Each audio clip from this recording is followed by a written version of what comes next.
Hey everybody, welcome to the Household Gamer. We're going to try something new today. We're going to go through a faction that we love and explain why we love the faction and why you should be playing it, and a couple of tips and tricks for the faction. So I am going to start with my deep love for the Bayou, the Gremlins. Why do I love Gremlins? Let me count the ways. We need to cast our minds way back to 2009. My friendly local gaming store had this new game that used cards instead of dice and had these miniatures that were made of metal. Say it with me, metal. Now, back in first edition, Gremlins Bayou wasn't even a faction. They were outcast. Way in the back of the book, they had Summerteeth Jones, Victoria's, Leviticus. Just the leftovers. So sad. No faction for them. But the thing that really attracted me to the Gremlins, number one, and this is the thing that I think attracts everybody to the Gremlins, is the flavor. And in fact, it was originally one sculpt. Let me get a picture of this guy up here. Sometimes that's all it takes. It was the Banjo Gremlin. This buck-toothed little beauty summed up everything there was to love about Gremlins. Hillbillies, moonshine drinkers, hog racers.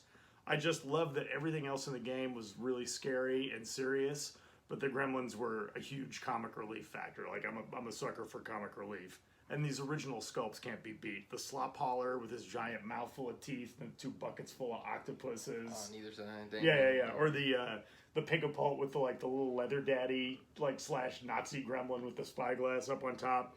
Second thing I absolutely love about the Gremlins is the variety. Bayou is great for a player who has a schizophrenic playstyle. Each faction's good at their own thing. Like, Guild is good at shooting and armor, Neverborn are fast, Rezzers are slow and hard to kill. Gremlins have no defining trait. They're all over the place. If you want to fly around and literally drop pianos on your opponent, Captain Zip is for you. Do you want to get an advantage out of every initiative flip while also attacking with a cyborg orangutan? Ma Tucket. Do you want to field the Ortegas but Cajun? Perdido. I mean, yeah, exactly. See? It's that close. Like, clearly I'm flavor first here. Most of the Bayou fiction portrays them as dangerous lunatics, and that's pretty much how they play. Like any other faction, though, some keywords require a little more finesse to pull off. I'm thinking of, like, Ulix, bouncing pigs around the table and teleporting. But for the most part, I've found that the Gremlins are forgiving for the less talented player. I like to just push a bunch of Gremlins in front and flip and see what triggers I get and just see what shakes loose. It's always something fun. The third thing I love about the Gremlins is some of their off-the-wall rules. Malifaux is so good at having rules that correspond with the flavor of the crew you're playing and the characterfulness of how they play. Let's look at a few things that are pretty common throughout the faction. Gremlins are, by and large, not very large. Most of the Gremlins, with some notable exceptions, are size 1. And remember, and I had to look this up, if you're drawing a line of sight between 2 models, and there's a model or a piece of terrain in between them, if that model or piece of terrain that's in between them is smaller than either of the 2 models, it does not block line of sight. So that means that your size 1 Gremlins cannot hide behind, like, a watermelon or other Gremlins, but they can hide behind their bigger friends. Also, there aren't a lot of duels that reference size. There's those pick up and drop ones, like if somebody's flying, like Karis has it. I think it's called, what is it called? It's Up We Go. So be mindful of that. It doesn't come up much. There's another rule that I love for the Bayou, and the Bayou has the lion's share of it, is Reckless. Reckless is real simple. It's a bonus action. You take a wound, you gain fast. You trade a wound for an action. Other factions have it a little bit, but Gremlins have a lot of it. And it used to be all the Gremlins. The little Bayou Gremlins had it. That was a little OP. But that absolutely sums up the Gremlins. It's just like the hold my beer. Right. You know, check this out. Ding, ding, ding, ding, ding, ding, ding. Yeah, this is exactly a bunch of rednecks just getting ripped and, like, daring each other to jump the pickup truck over the ditch. Only substitute a wild pig for the pickup truck. Malifaux's done a great job of fitting mechanics and rules to flavor, and Reckless is a great example of that. Now, I'm not going to run through every Bayou model because obviously we can't do that. So what I'm going to do is I'm going to take a versatile model, the humble Bayou Gremlin, and make him stand in as a representative for all things Bayou. These little creeps are only 2 points. They're minions. They're versatile. but they're insignificant. You can't have everything. You can field 8 of them. Oh, wow. 8. That's a lot. Yeah. So for the price of like 2 Raphael LaCroix, you could field 8 Bayou Gremlins. You'd lose every game, but you could do that. Now the Bayou Gremlins have Squeal, which is a defensive trigger on a mask, which means if you hit that trigger, they get to squeak and move 3 inches away. Another great flavorful rules thing. I love the idea of them all squeaking and just sort of flying around the battlefield. The Bayou Gremlins have a demise ability. If they die, you draw a card. It's not bad, particularly considering there's a lot of demise abilities throughout Gremlins. Like, you hire a Gremlin Crier, he dies, you get a Bayou Gremlin, he dies, you get a card. It's not a bad little pyramid. The Bayou Gremlins have a keyword ability for Big Hat, which improves their duels for however many other Big Hat guys around. But if you're using them out of keyword, if you have more than, 2 of them, if you have 3 of them together, they're shooting at a stat 5. Which is not bad. It's not great, but it's better than the stat 3 they come with. And that brings us to their Boomstick. They have a garbage melee attack, which you should never be using, but then they have a rifle that you must declare a trigger on. This is another thing you find a lot in Gremlins, is actions where you have to declare the trigger, and usually about half of the triggers do bad stuff to your crew too. Like, you'll hit your opponent, but you'll also take a damage or ping somebody near them. Again, hugely flavorful, very fun, very cool character. So when do you choose Bayou? I'm a firm believer in equity. I don't think that there's a strategy that you can only play with one faction. I think all factions have a chance at most strategies. But they do some things better than others.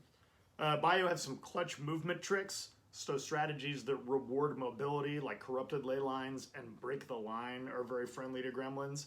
Break the Line also rewards you for being able to take an extra action to do the interact, so if you have Reckless guys, you can fire them up there, take Reckless, take the action, and basically make all your guys fast to do that. As far as schemes, mobility schemes are great. Breakthrough, outflank, spread them out, bait and switch, all good for Gremlins. Now here's a great little combo I came up with, not that I came up with, but I did the math on. If you're running Mott Tucket and you have a Rooster Rider who have a 7-inch move, you can get a Rooster Rider to move 31 inches in one turn. You move him 3 times with his 7-inch move, or before he moves, you do Horrible Hollerin' once with Ma, once with the Little Lass, there's 10 inches, and then 3 7-inch moves with Reckless, so 31-inch move. Or you can move him 24 inches and still get a 14-inch range rifle shot. Wow. So effectively they have a 38-inch threat range, which is pretty much the entire battlefield. The Bayou has killing power too, though, so Vendetta and Assassinate are 2 that can reliably net you a point. But I would stay away from, I generally stay away from Assassinate, but I generally do. It's hard. It's hard. It's a lot always of hard. Are pretty rough. You can get maybe a point off it. Yeah. Now, what should you watch out for when you're playing Bayou? If you're spamming a lot of models, watch out for things with blasts and shockwaves. If you see an opponent who's probably going to bring, and I don't know what, do Arcanists have a lot of, who has a lot of blasts? And Arcanist, I'm not sure. For Guild, it's definitely Sonya. And for 10 Thunders, I think it's models we don't have. Some of the range guys that shoot off some blast damage, but watch out. As always, if you have a lot of small models, just watch out for blasts and shockwaves. They're very common. Gremlins are speedy, but they're also a little soft. Almost all their willpower is in the 4 to 5 range, so watch out if there's a lot of terror duels. If you're facing something like Jackdaw, you may want to take something other than Bayou. But be prepared to lose some guys. You don't need a table full of guys to win the game. Now, I want to point out my current favorite model in the faction is McTavish. He's not technically a gremlin, but he identifies as a gremlin. He's a henchman who ignores severe terrain and friendly fire, gets a free push every activation. His gun and melee are both quality. He can end conditions. He can create terrain. And to top it off, he can eat markers, including schemes, to get a variety of fun effects. 9 points well spent. You can't go wrong with him. And with any faction, if you're exploring, I recommend find the keyword that you love, but also look at the versatiles. The versatiles are a great buy because you can use them in any crew, and a lot of these versatiles are really ballers. Some aren't so great, but McTavish is amazing. Well worth the investment. So I play a lot of Gremlins. If I'm playing Gremlins, how does that affect your choices? I think one of the main concerns when facing Gremlins is at least in previous editions, was being out-activated. It was something that was very common. It was very easy to have the Gremlins have more models. they've kind of tamed that down a little bit with the whole pass token mechanic in this edition, which helps. And so I think more the mental part of playing as gremlins is I have a tendency to feel like they're extremely squishy. When while they're squishy, they're not completely. They're not pushovers. They're not pieces of paper. Yeah, You got to dedicate some concentrated firepower to get them to go down. But they do have a lot of defensive ways of getting out of combat and things of that nature, which make them tricky to. Basically, with gremlins, you want to knock out each model like in an activation. Try to do as much damage in a short window, and don't give them the opportunity to sort of get away. But they also are very unpredictable, which is fun and also tricky for planning turn to turn.